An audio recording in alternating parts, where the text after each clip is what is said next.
In 1971, a young man vanished in a mountain ornament factory, and his body turned up trapped inside a giant chimney.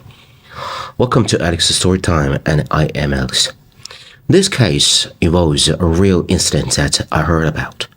Not an unsolved mystery, but quite bizarre. It took place in 1971 at a national armaments factory located in a mountainous area of Shanxi. Back then, armament factories were built deep within mountains for the sake of concealment and security.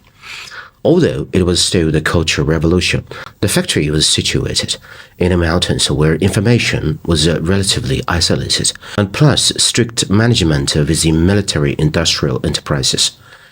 The facilities remained quite calm during that special decade. As autumn approached, a worker from one of the factory's workshops went missing. The disappearance of an individual in a military factory was no small matter. Initially, the entire workforce was mobilized to search for him. The missing worker was from Shanxi, the capital of Hebei province. Calls were made to his local neighborhood committee to gather information. However, the news that came back was that everything was normal at home, with no signs of the worker having returned. Unable to find him, the case had to be reported. Around the same time, the factory's chimney was blocked. This dining hall was the largest of the three in the factory, with the chimney reaching dozens of meters in height. During the cleaning process, a body was discovered, a male with multiple fractures all over his body.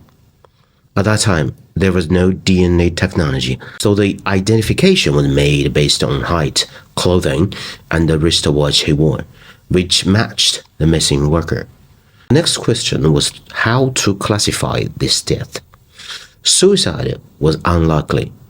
The worker was very young, only 19 years old, and an active participant in the factory's cultural activities.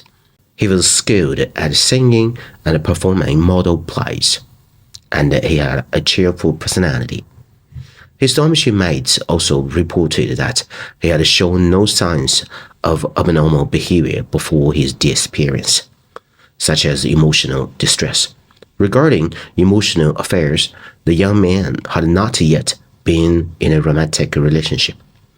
So, if it was a murder, what would be the motive?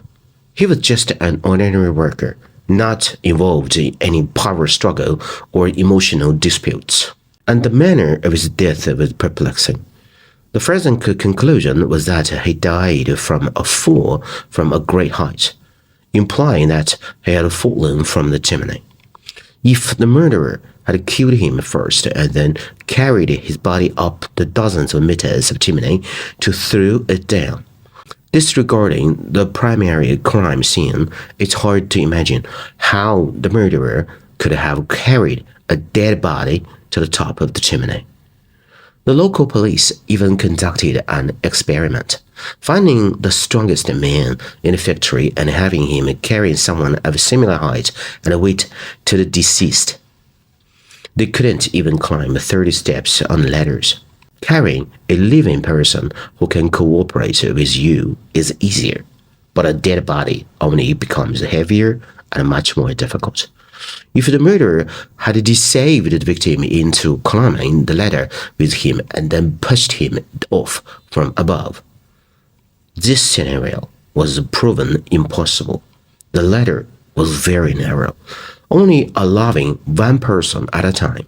If someone behind wanted to push the person in front, it was impossible. The person below could only grab the feet of the person above. Not possible to do what? Furthermore, the armament factory was located deep in the mountains. One could simply discard a body in the mountains without it being found.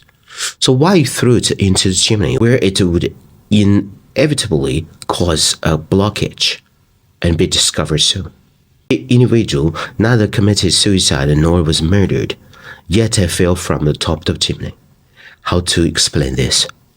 The worker's family arrived and did not accept the idea of suicide, insisting it was murder. Both suicide and murder lacked sufficient evidence to support them. In the end, the police concluded that it was an accident, suggesting that the young man, out of curiosity, might have wanted to climb to the top of the chimney to play and accidentally fell. That was the only explanation they could provide. People back then were simple and honest, and his family accepted the outcome, packed his belongings, and returned home. After hearing about this incident, whenever I pass by a tall chimney, I always take a look, imagining a young man climbing up a high chimney alone on a certain night, perhaps just wanting to see the outside world. Or was he really disabled up there by some sinister individual? This is the end of the whole story, everybody. This is a short one. Please share what you think of the story and your stories. If you enjoy my work and would like to help me continue to bring these stories to you, please subscribe to my channel or like my page. Give a thumbs up to the stories you appreciate and share your thoughts, opinions in the comments, and I love to read them. Share the stories with anyone who might find them enjoyable. And I need to co-edit a native English speaker to make these stories better. Thank you, everybody. This is Alex's Story Time, and I am Alex. I got a lot of good stories to share with you. So, see you in the next one. Bye-bye, everyone.